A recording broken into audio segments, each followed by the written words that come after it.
Hello, everyone, and welcome to the Writing Excuses October Patreon Q&A thingamajigger that we are doing. This is our live Q&A that we do every month where two of the Writing Excuses hosts sit down and talk about questions that have been gathered from our amazing patrons on Patreon. And you should be able to see at the bottom of the screen ways to get in there, join the conversation, be part of our Patreon, and feed us those questions. But whether or not you are a patron, you are 100% can hear our answers, can figure out what's going on, and can be part of the conversation. So the first thing I'm going to do is just make sure that we're actually live and that things are looking good. Oh, I see somebody has said hola, and so I'm taking that hola to mean that we are live. Thank you, Michelle. And so, yes, hiya. Okay, we're getting words in, y'all. We're seeing your comments. Beautiful. And we've got a few questions, so we're just gonna, I don't know, jump to it. Unless Howard, do you have anything super, you needed to get off your chest really quickly? Some rants. I should make a noise into my microphone so that everybody knows that that's working. That's the only thing I had. All right. I hear you and they hear you from the comments, so it looks like we are good to go. All right, so they can hear both of us. Thanks, folks, in the chat for, confirming that I'm not just talking to my cat in here, who enjoys me but doesn't understand everything I'm saying, so far as I know. And with that, let's get going.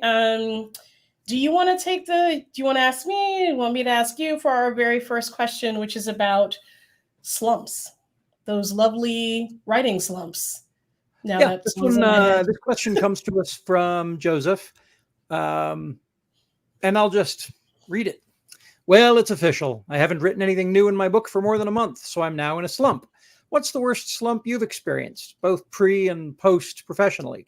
What are your slump busting techniques? Taking a few days off to focus on writing, aggressive scheduling, tub of ice cream?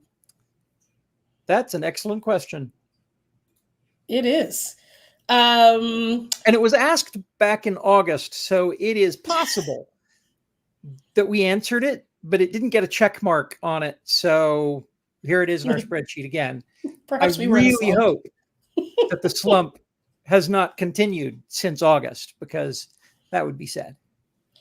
Actually, this makes me think, what makes something a slump, like, to you? Like, is it that you're not writing? Is it that you're not thinking about writing? Is it that you're, just laid out on your floor? Like, what makes something slumpy? Well, I mean, slump gets defined in different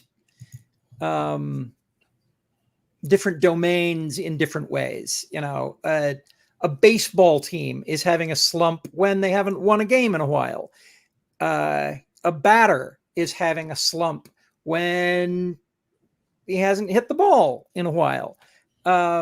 So since writing is so, we kind of make up our own scorecards. And so if you're in a slump, that's you scoring yourself. If I were to say, hey, I haven't written anything in this story for 6 months, but that's because I haven't picked it up because I've had a million other paying projects to work on that were under deadline and I fell behind.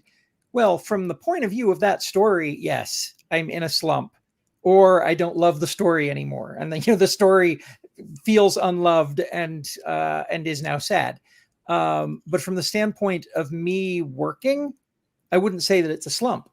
That said, I have not done nearly as much writing as I want to do in the last year. And it's because I've had other projects and I have prioritized them above the writing.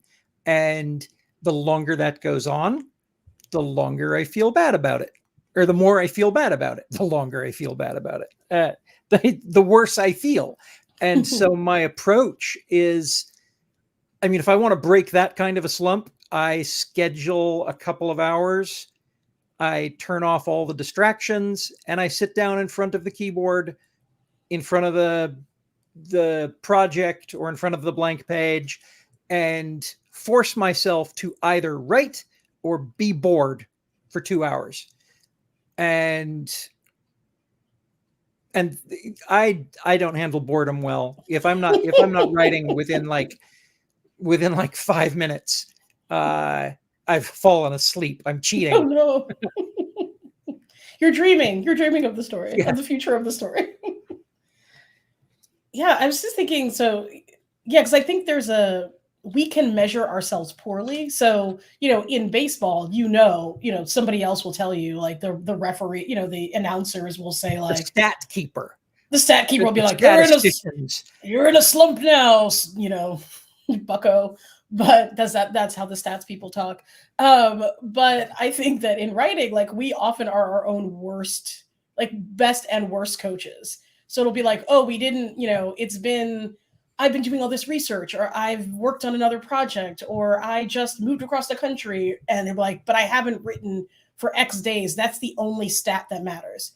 So sometimes words are an important stat. I think time is an important stat, but I think it's not the only stat. And so sometimes just make sure you're actually in a slump and you're not in a, building your leaf mold, as somebody once described it to me, which is basically when you gather information from the world at large, like little leaves falling off a tree, and like getting all the little, leaf bits together and making that the mulch that your story comes out of. And so sometimes you have to leave the house and walk among the trees, whether that's literally or metaphorically.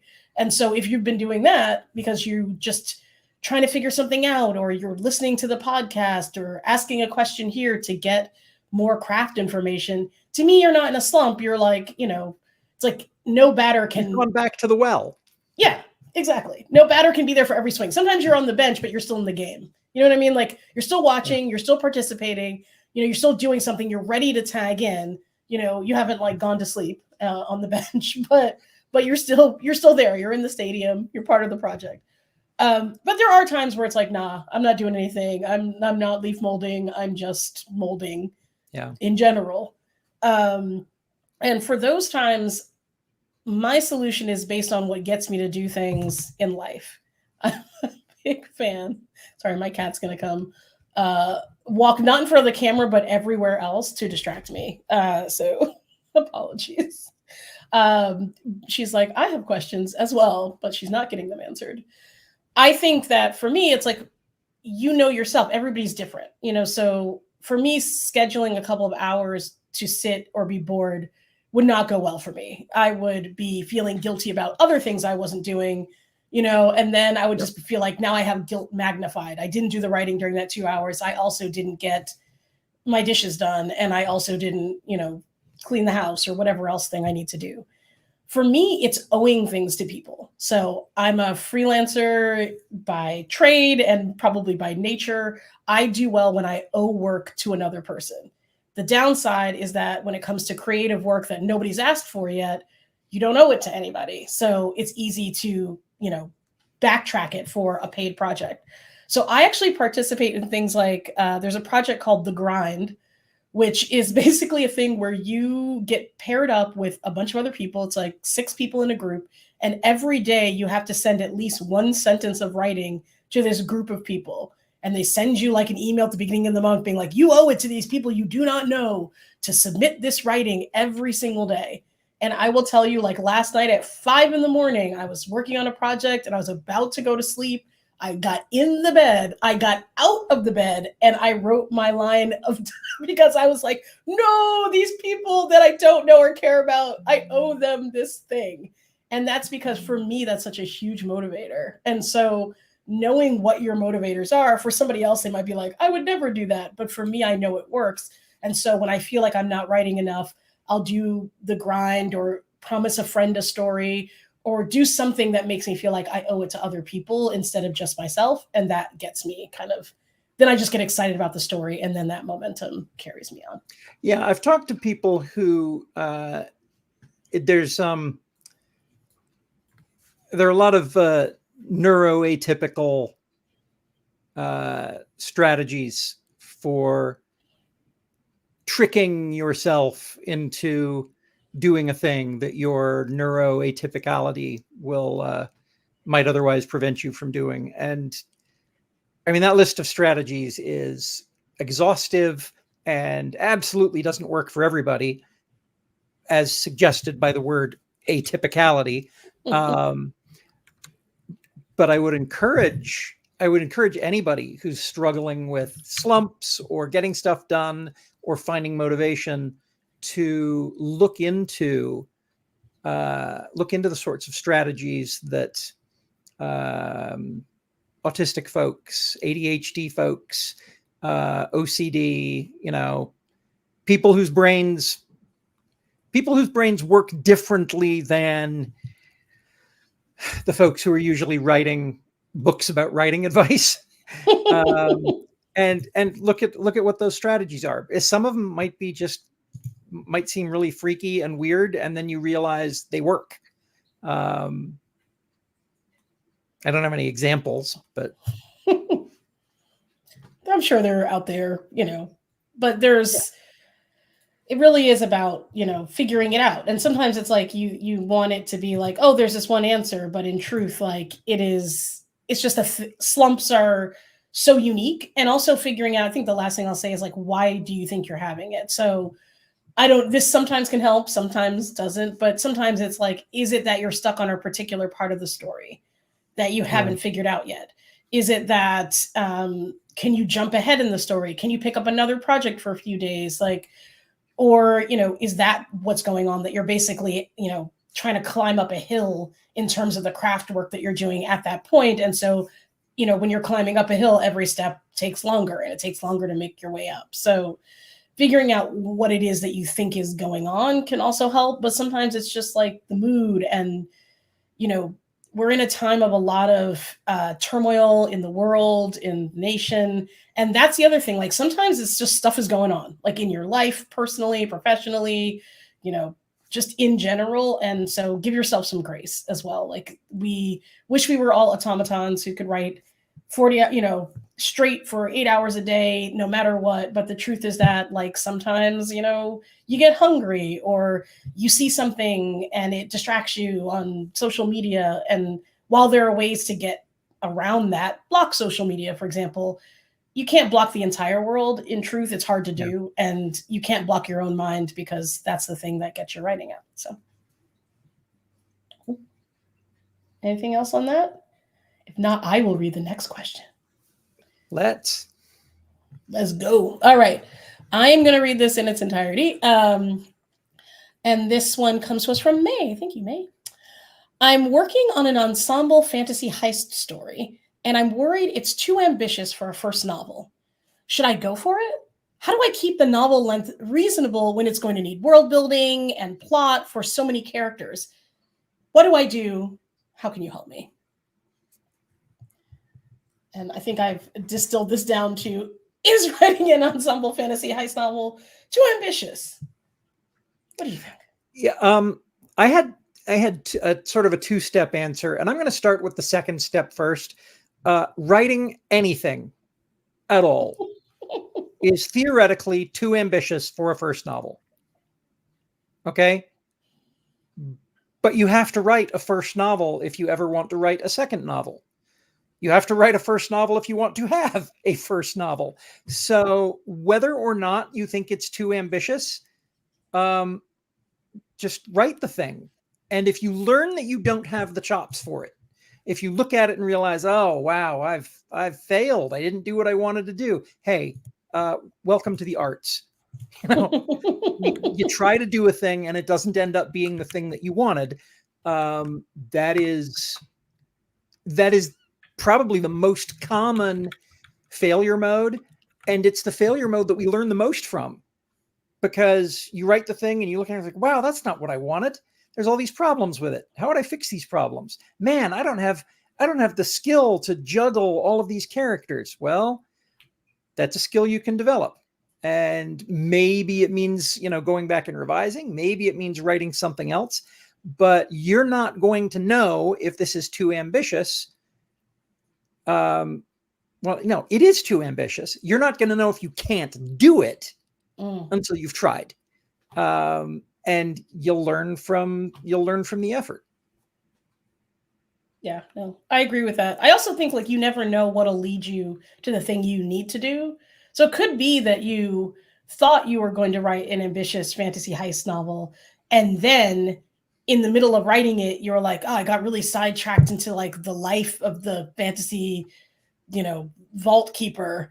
And like, I'm so about this character. And now I'm writing a different novel or short story or what have you about like vault keeping in the fantasy world. And you'll never find, not never, but it's easier to find those paths if you are out there trying the thing that you want. So sometimes if you're trying to, juggle 6 balls and that doesn't work, you'll find out that you're really good at juggling 3, or you'll cut a character, or all the things that Howard was talking about, like you find out in the process.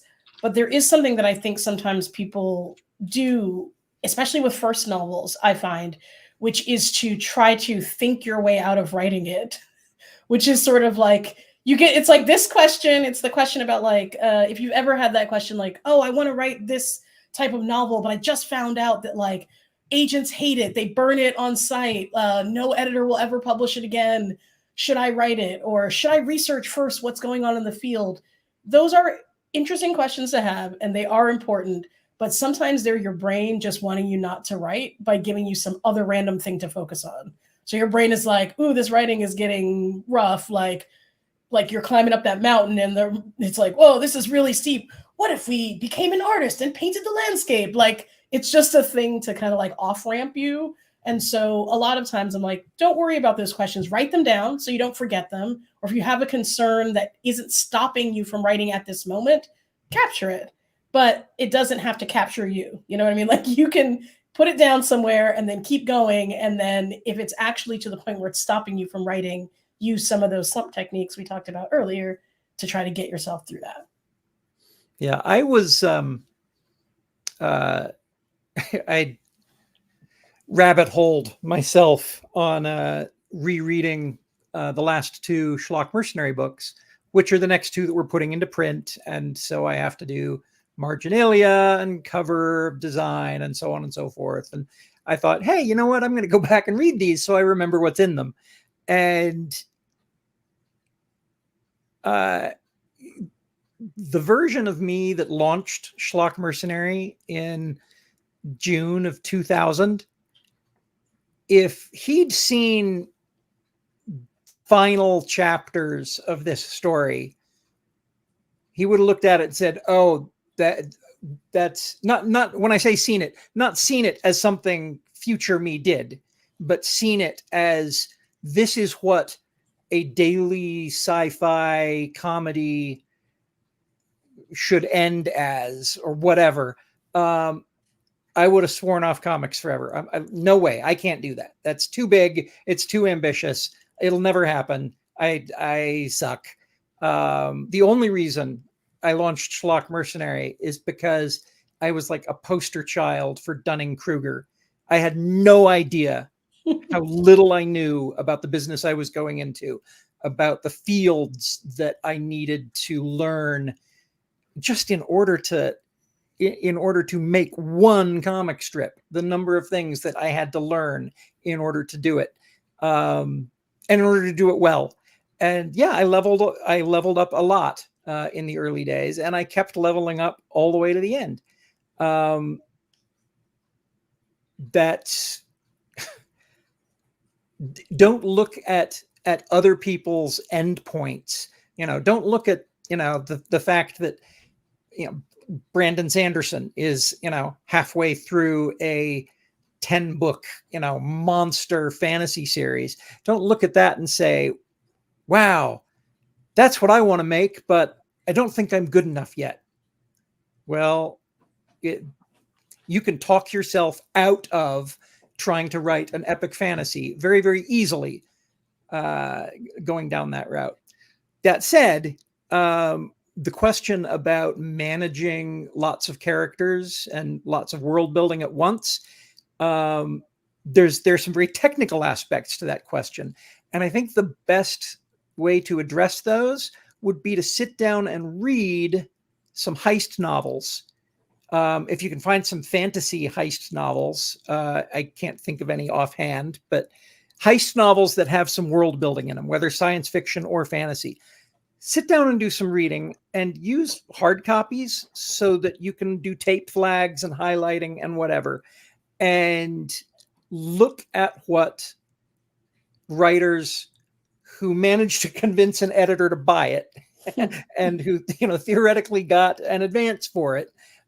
Look at what those writers did in order to get those words on the page. Some of the things they did, you'll love. You're like, oh, that's a cool trick. Wow, you only really have 2 point of view characters, but you managed to let all the other characters talk. And so it feels like we know all 8 of the people in this group, but there's only 2 POV characters. And so you only need to manage the 2 character arcs. Wow, that's so cool. And I didn't even notice that. I wouldn't have noticed that if I wasn't highlighting and making notes in the margins. And also look for things that, you don't like. Wow, changing POVs was tiresome, or the world building was really expository here, or whatever. But read things and then, don't spend a year just reading fantasy heists or whatever. Do a little bit of reading, and then sit down and write it. Don't let your fear of overambition prevent you from putting words on the page. I love what you said about sort of looking at the form. Heists are really specifically cool because they have a really set, kind of like the way that an old Agatha Christie kind of like mystery. There are certain forms where you're like, there are things that people are used to in this form. Doesn't mean you have to do them, but there's like a very specific, like the part where they case the joint, the part where they have the plan, the part where the plan fails, but then there's an even better plan lurking in its shadows. And so some of those you can find from Fantasy Heist, but even just like watch the show Leverage, which was just like literally a procedural heist drama, just to say like, oh, did they do something interesting in this episode? Or what were the beats that they were hitting? And how did they deal with POV?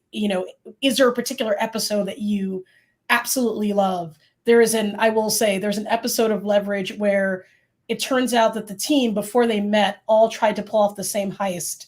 And they do like a Rashomon episode where they each tell part of the story. And what I love is that the first person tells most of it. And then like the next person is like a slightly shorter. They hit really specific thematic things. So you're like, oh, this is the part where that guy chokes on shrimp. Like we saw the long version, the shorter version, and then just like 1 second of choking. And so it's really cool to see how they structured it. And so you can look at things and say, hey, like Howard was saying, like, how do they structure this? How did they do this? And then, do I want to turn it on its head, or do I want to do it that way myself?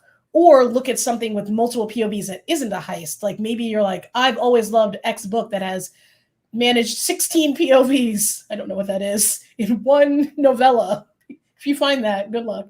Like, how did they do that?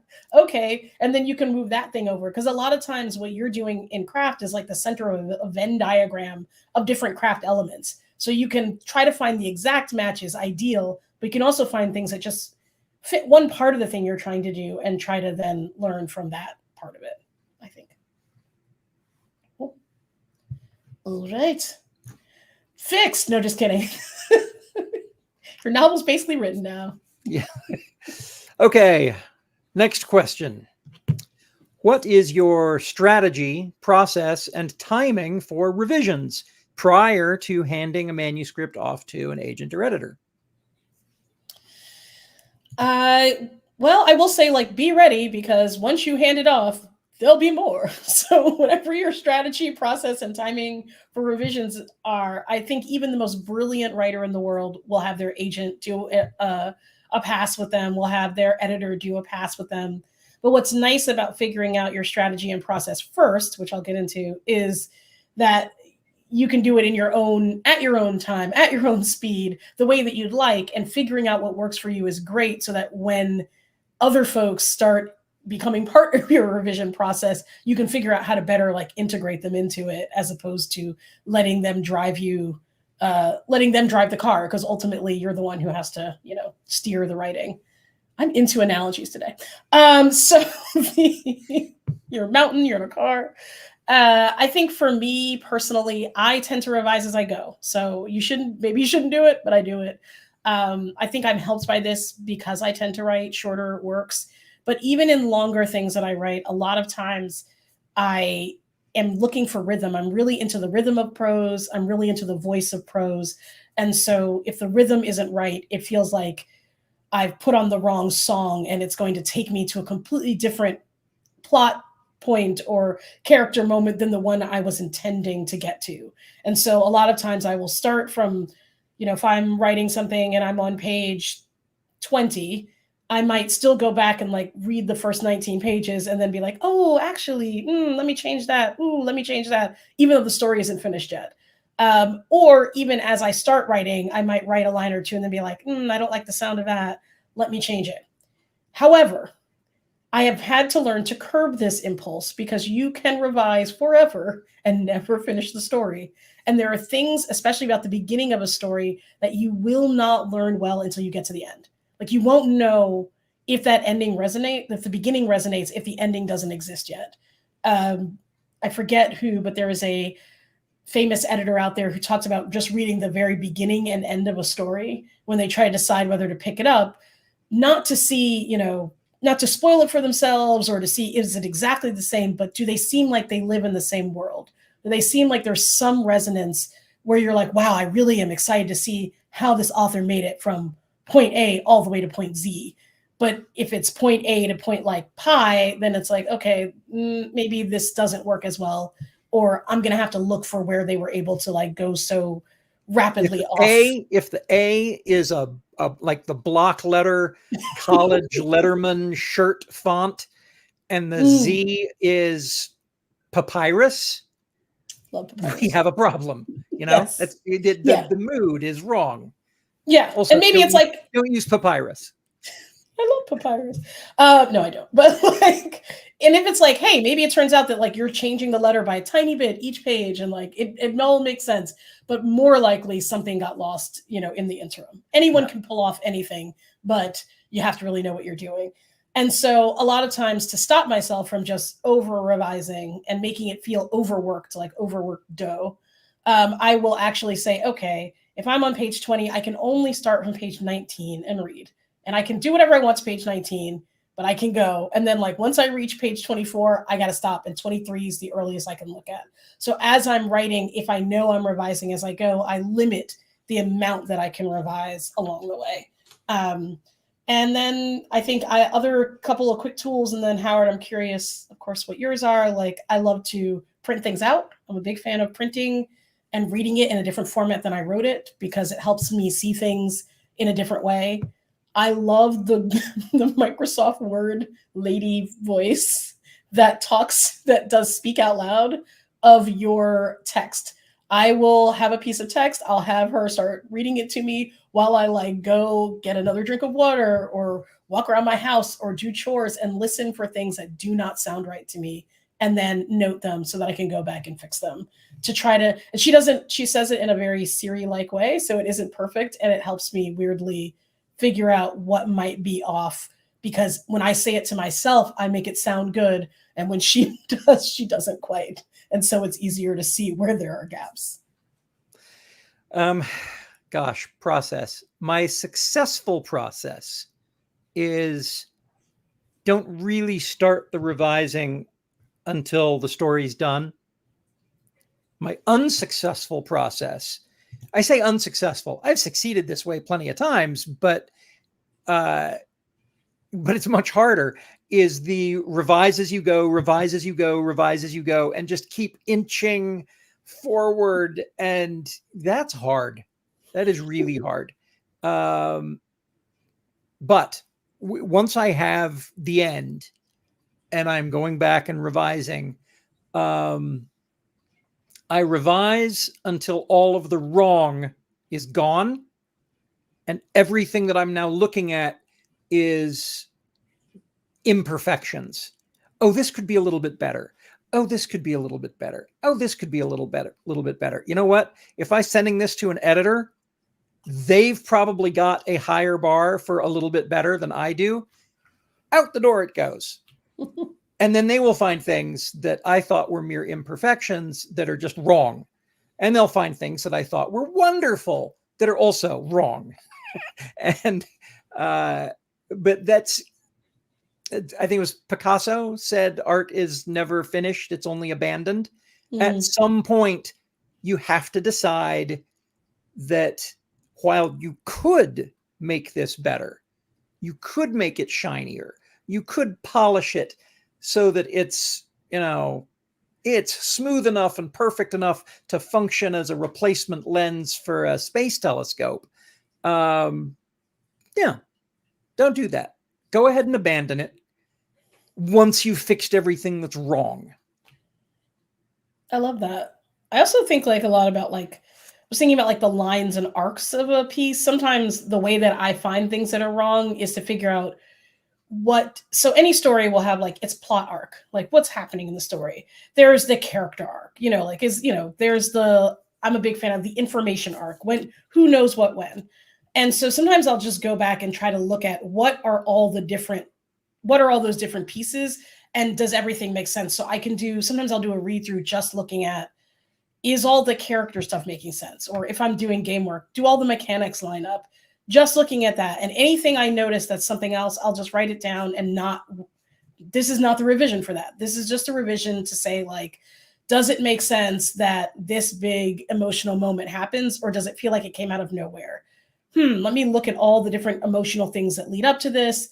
Okay, feel like that's settled. If I had to change major things in the plot or information or theme in order to make that work, then I sort of hop over and go, oh yeah, I did have to change that plot point to make the emotional arc work. Does the plot now add up? And so sometimes I'll just like go through like kind of like trying to unbraid something and say like, okay, does this string work? Does this string work? And there are, obviously a story is more than all those arcs put together. It's the way that they are woven. But sometimes looking at one thing, if I feel like something's wrong and it's just a knot, a snarl, and I can't figure it out, like just like you would unsnarl yarn, I'll be like, okay, where is the one string leading into this that I can figure out? Okay, let me get that settled. Oh, that made this knot fall out. This made this knot tighter. And so that's sort of the way to kind of like go through revision, especially if you see the wrong, but you don't know how to make it right. Yeah. If you are self-pubbing, if you're not going to be sending this to an editor, if you're just planning on being your own,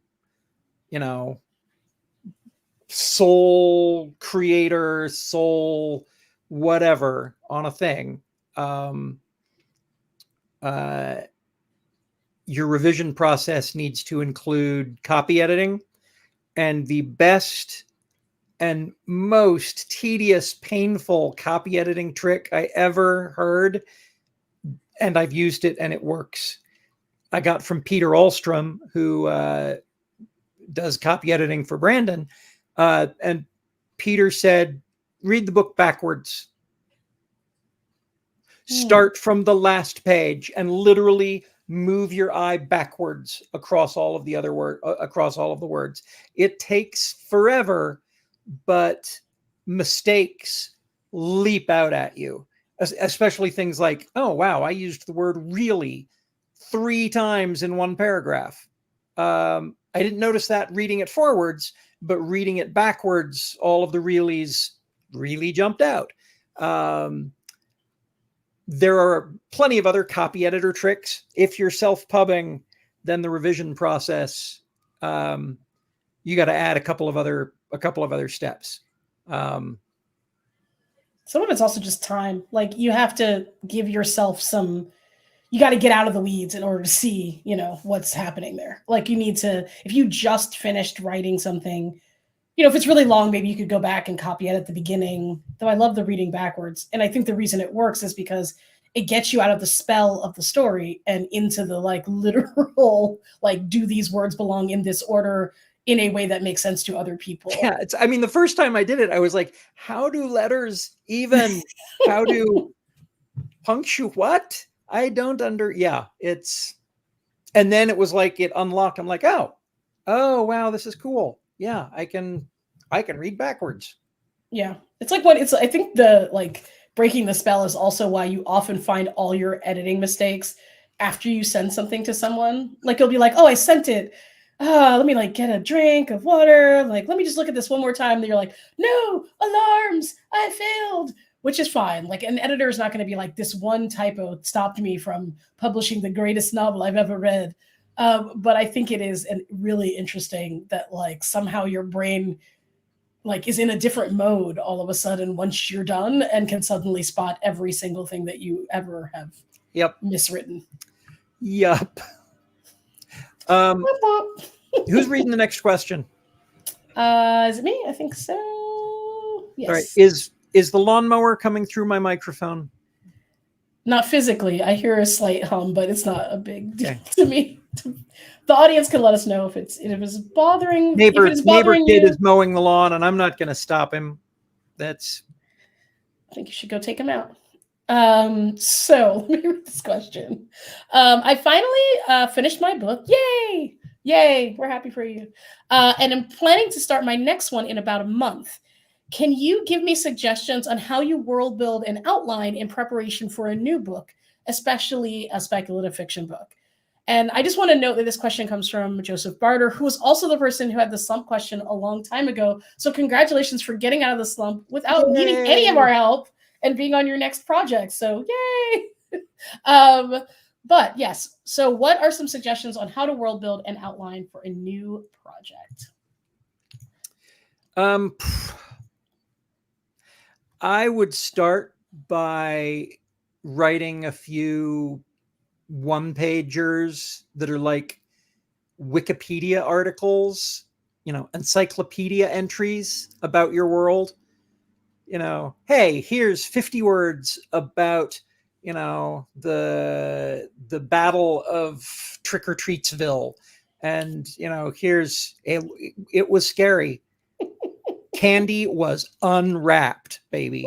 But just write Wikipedia articles, just write short things about your world. And during that time, as you're writing them and as you're reading them,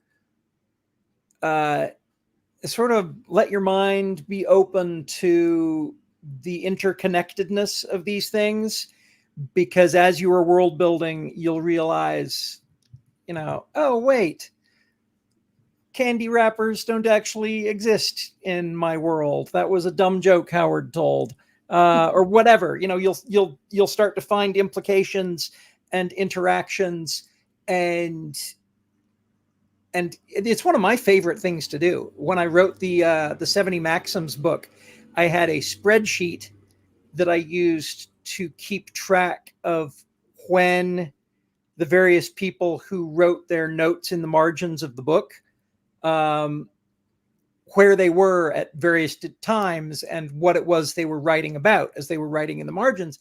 And in the course of writing that, I realized that two of these characters had fought on different sides of the same war. And yeah, the light bulbs, fireworks, whatever. It's like epiphany. That's the word I'm looking for. The epiphany happened.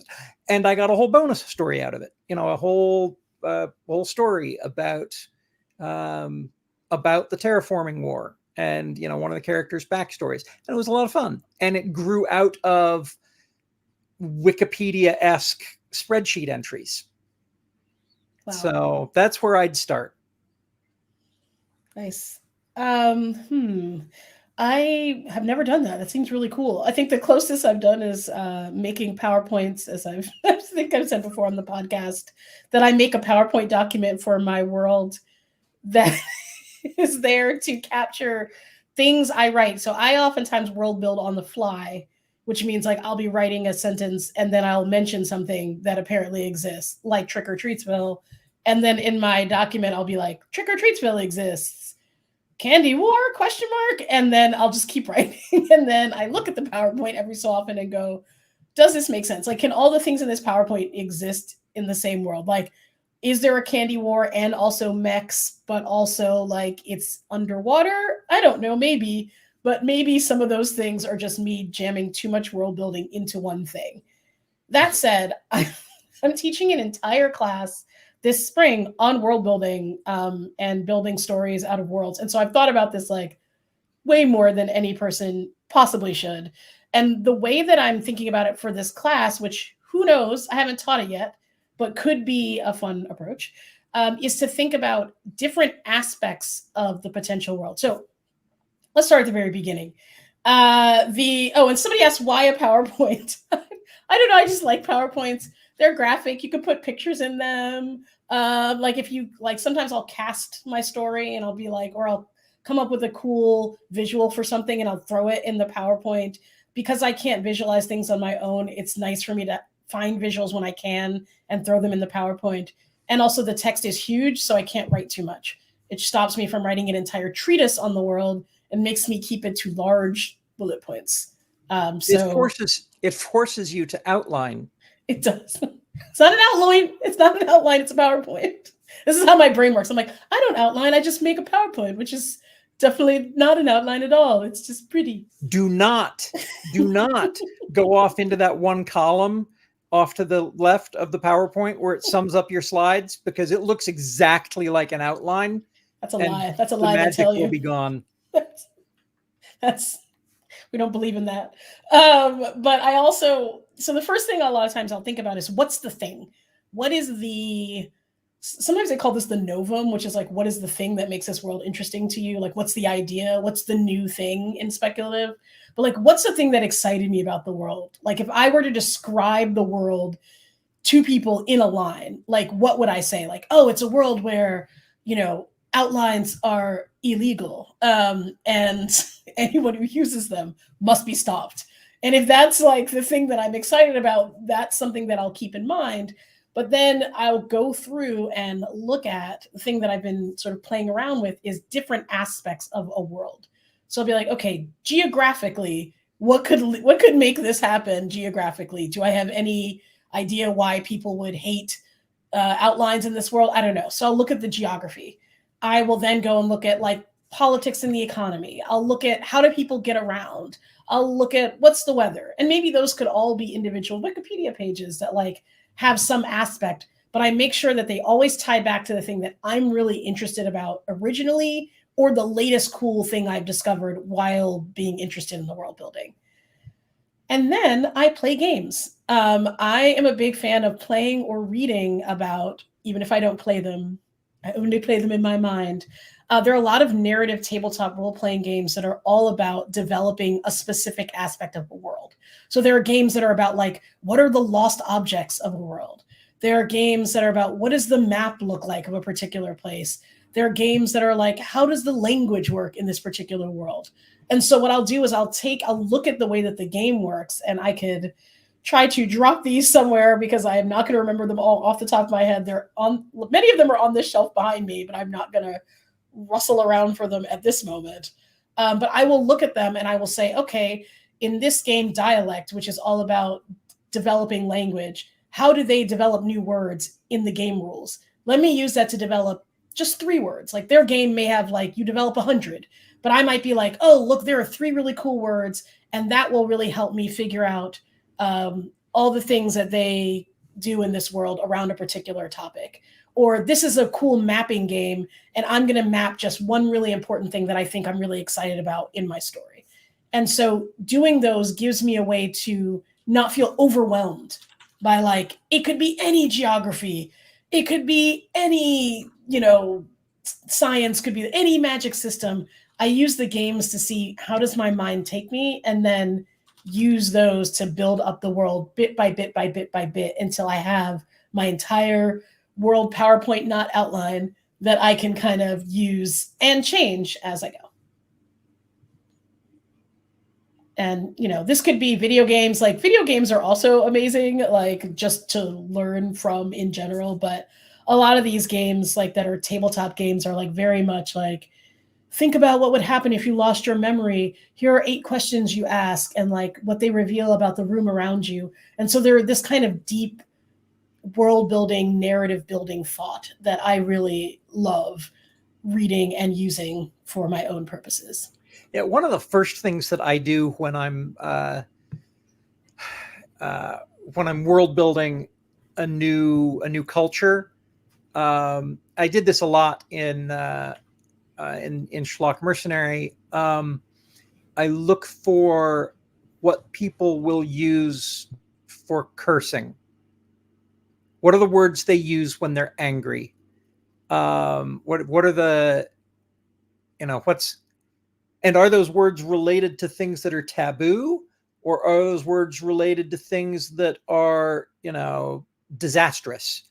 Um, and that's fun because uh, because then I have things that I can just plug straight into the dialogue, and and if you work those sorts of terms organically into character dialogue and into scenes, it functions not just as something that grounds us in the world and makes it feel real, but it also informs us about how the world works, because these people don't cuss using sexual taboo or whatever.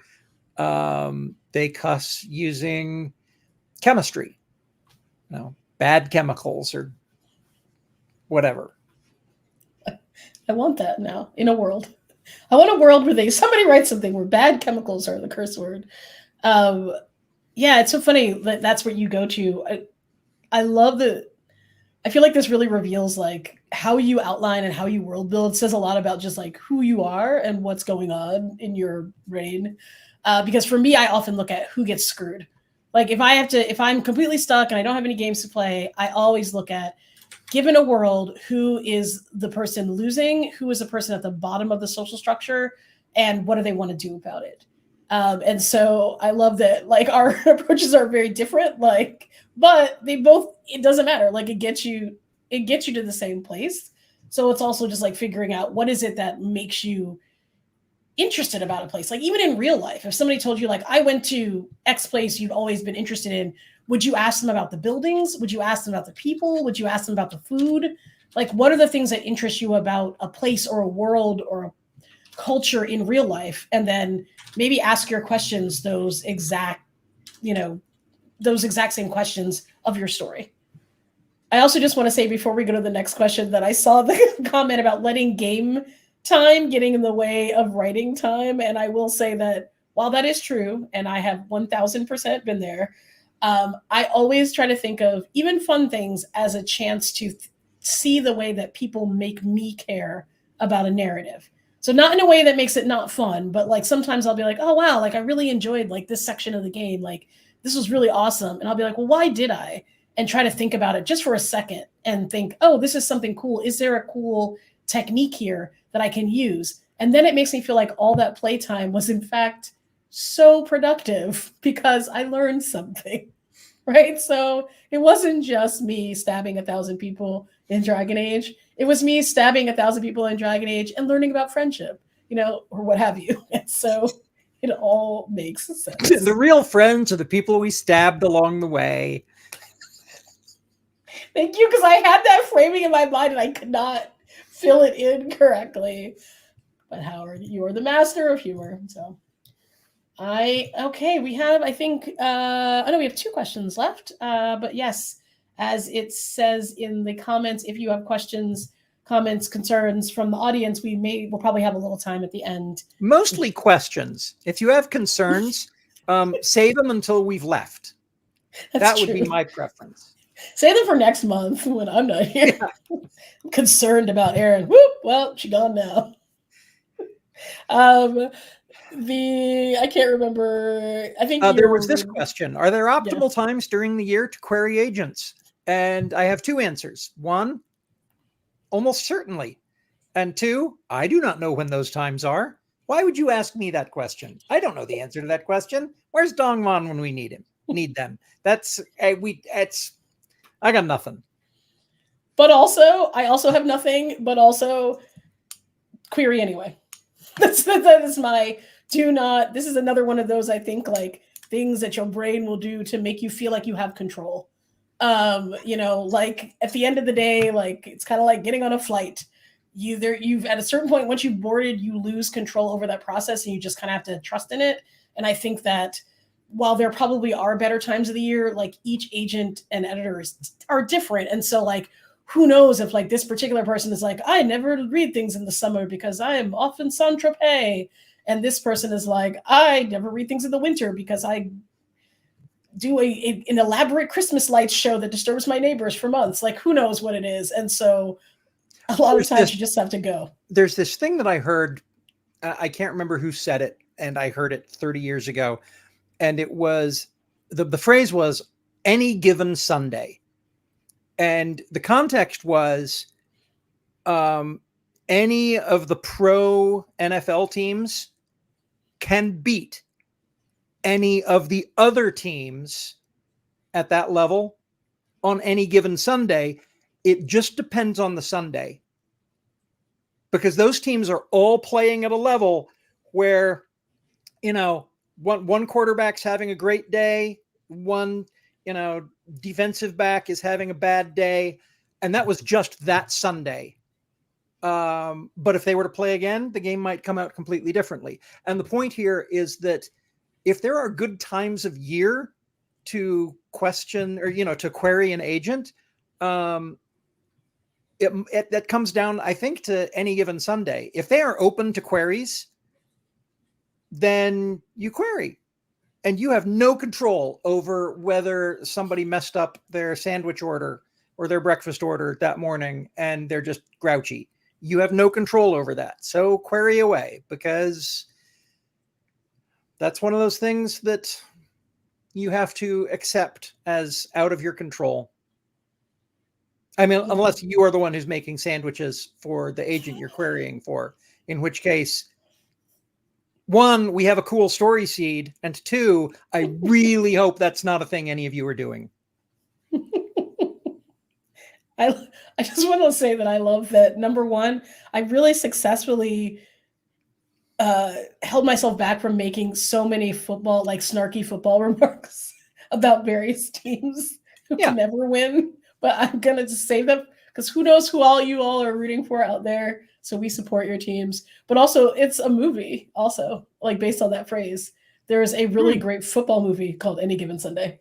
Yep.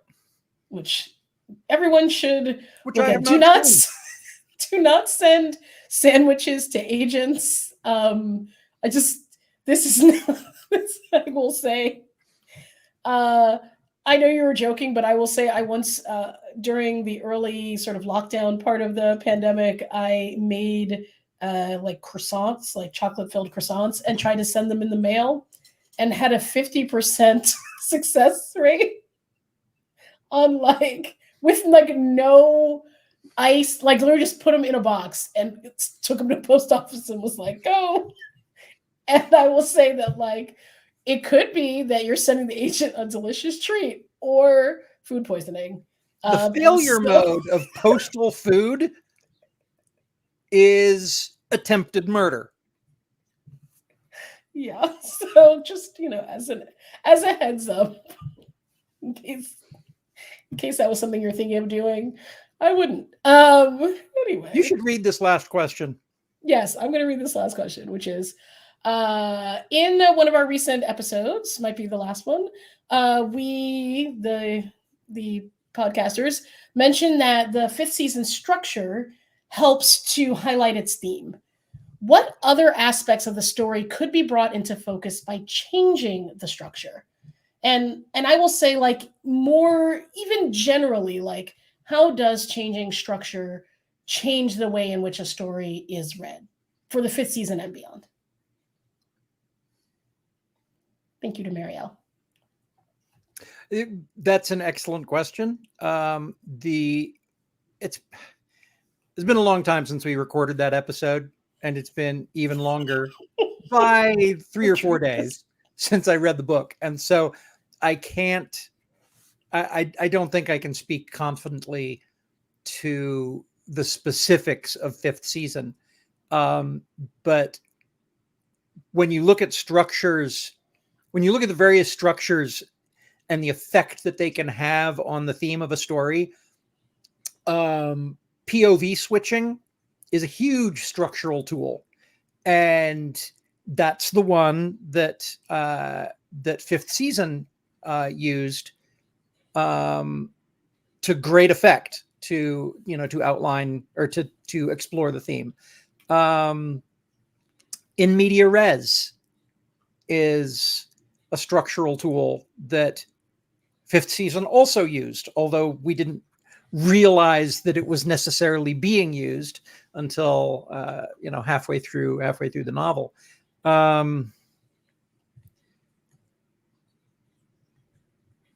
You know what? I could just talk my way through our entire season on structure, and I don't think that's the answer anybody wants right now. I mean, I do, but but just because watching me fail is fun, I get that. There's a certain comedic element there, but I was going to say, because I think you will say something brilliant, but while you are thinking it, I will say that, like, I think, not to speak about fifth season completely specifically, but in general, the choices that you make, theme is such an interesting element, because theme isn't one, it's not one particular thing. It's the overall, it's like the vibes in some ways that your story holds, that it creates. It's the thing that it's concerning itself with. It's the subtext of the story. And so I think that all structures do something. You know what I mean? Like, if you have multiple POVs, in some ways you're saying we need multiple eyes through which to see this story. This tale cannot be told by one person. And so sometimes I do like to think about, like, what is my structure saying? If I spend 80% of a story in one person's POV and 20% in another, I'm saying something about the importance of those characters, for example. So that's a way that it could highlight something different. If I use very specific, like, formatting, I'm saying that there's a reason that format is important. If I use an encyclopedia entry before each chapter, I'm saying there's information about the world that I want you to know that the characters cannot get you to, and therefore I need to come out of the world of the story a little bit and present it to you in a more objective manner. But I also think that in some ways, it's the kind of thing that, like, I think, kind of like Howard, like, thinking too much about it will just drive you into, like, little tiny circles, because, you should pick the structure that works for you and then figure out what you're doing with it versus trying to, like, work it the other way around. Yeah. I'm working on a omniscient third person omniscient POV story right now, and I was talking about it on one of the episodes that we recorded for next year, and in the course of the conversation I realized that one of the reasons I'd gotten stuck on a scene was because the rules, the patterns that POV had created for me in the first scene, I didn't understand those rules yet. And in the second scene, I broke them. And so that scene wasn't working. And that whole POV is important to the story. It's, important to the theme. And so the structure of getting the omniscient POV right is important for me to follow. And it's one of those things where we have to fall back on craft, where, all of the millions of things that we've read and learned and done writing, we just have to cue them all up and grind on the words on this page so that we know we're adhering to the rules of the structure that we laid out in the beginning. This comes back to the whole revise as you go. But this is a case where if I don't revise as I go, I'm going to write it so wrong that there's almost no point in having written it. Now that I know what the problem is, I need to write so that problem isn't there. So yeah, when you look at the various structural tools and the way they impact theme, sometimes you have to look at what you've written and identify what structural tools you've employed in order to finish the story correctly. Yeah. I also think like I was thinking about how game writing specifically, which is not what many of you are doing, but is interesting because if you work in a system that you don't control and you're writing, you can end up fighting. Like the structure of it is one thing. Like if you play D&D, combat is a huge part of it. It's like you can write around it, you can avoid it, but ultimately combat is a verb that is used frequently. Yep. And if I'm like, I just want to write stories about hugging, then there's a problem because like what I'm trying to do narratively and what the structure is trying to do come at odds. And while I think in a game, like it turns out you can't change the structure, what I've learned from that is that sometimes you can find a way to adapt the story you're telling to the structure that you're being either asked to be in or that you've chosen for yourself. So if you're like, I really want to do the structural thing because it's so exciting to me, but actually it's messing up everything. It's messing up my theme, my characters, the way that then sometimes you change the structure, but sometimes you hold the structure because that's the thing you're like, this is the thing I'm interested in. These are the bones I've got. So I got to put different flesh on them. If, the flesh I have and the bones I have, hate when that happens, don't really line up, then you can go ahead and put different flesh on those bones and make it work. And so maybe I wouldn't recommend this like at home, but like maybe it's something that for example, if I want to make a game about hugging in a combat focused structure, then maybe I find a way to make hugs a combat form. Maybe I'm like, there are ways that you can hug people that actually are a form of combat because it disarms them so much that they act as if they were stunned, even though you haven't done any physical Healers damage. use hugs. That's true. Exactly. Healer has to hug in order to heal you. Or, maybe they go to war over hugs. There are a lot of ways to make things, which is bad, work together. But it's really about ultimately what is the thing that's most important to you. I remember, a decade or more ago, we had Jessica Day George on as a guest, and she was talking about she'd submitted something to some romance imprint, and they came back to her and said, okay, our structure works like this. Every other chapter, by the numbers, every other chapter must have sex. She's like, oh, that's not how my outline works. She didn't end up selling through that imprint or to that imprint. But it was very eye-opening to all of us to realize that for that imprint, at least, this was a structure that all of their books needed to adhere to. Does that shape the story? Yes, that shapes the story quite a bit. They can't be in different places. They have to end up in the same, like just little things like physically, theoretically, they need to be in proximity to each other. Yeah, you got to work with it. Also reminds me of when I used to write for Zombies Run, and one of the complaints that we sometimes would get from like people would come on to write for Zombies Run, which is an app in which you just run, and the script writers write something really interesting that gets you to run from place to place, is that people would want to do scripts where they're like, in this scene, they're just talking like and hugging and like chatting in a closet. And it's like, no, they have to run. Like people listening to this are running. And so the characters have to be running. Even if they're having a deep personal conversation, they got to be at least jogging while they're doing it. And you have to come up with a reason that they don't just stop and go like, we should talk about our feelings, but go like, oh, we should talk about our feelings as we outrun these zombies. Like, so it's something that's really, so you work with the mechanics that you've got. So. I think that's all the questions that we have. I think so. Unless we have any questions from our I did not see any answers or any questions come in from the audience.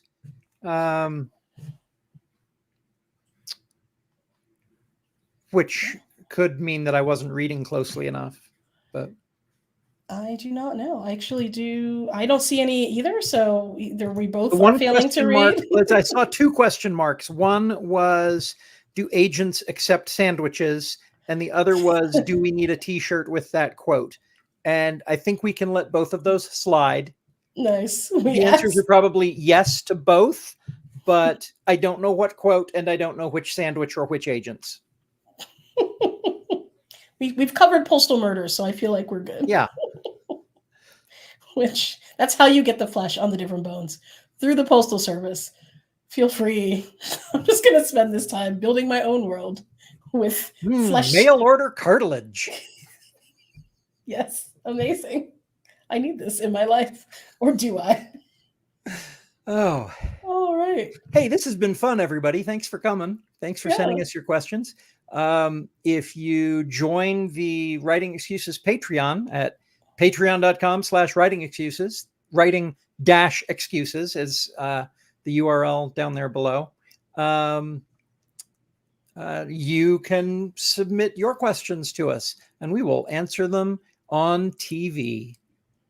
Yes. I also would say that if you have in addition to questions, if there are any suggestions of things, we've been doing these Q&As for a while, but if there's something you're like, oh, I would really prefer you all to live write poems, we will not. But but like during on air or talk about some different thing or do something other than answer questions, feel free if you're part of our Patreon to suggest something and we will at the very least read it and think about it. So I've just checked and writing-excuses is not the correct URL. That hyphen shouldn't be there. Extra bit of cartilage that got in the works. Mm-hmm. Yeah, put that back in the mail. All right. Goodbye, everyone. Good night, everyone.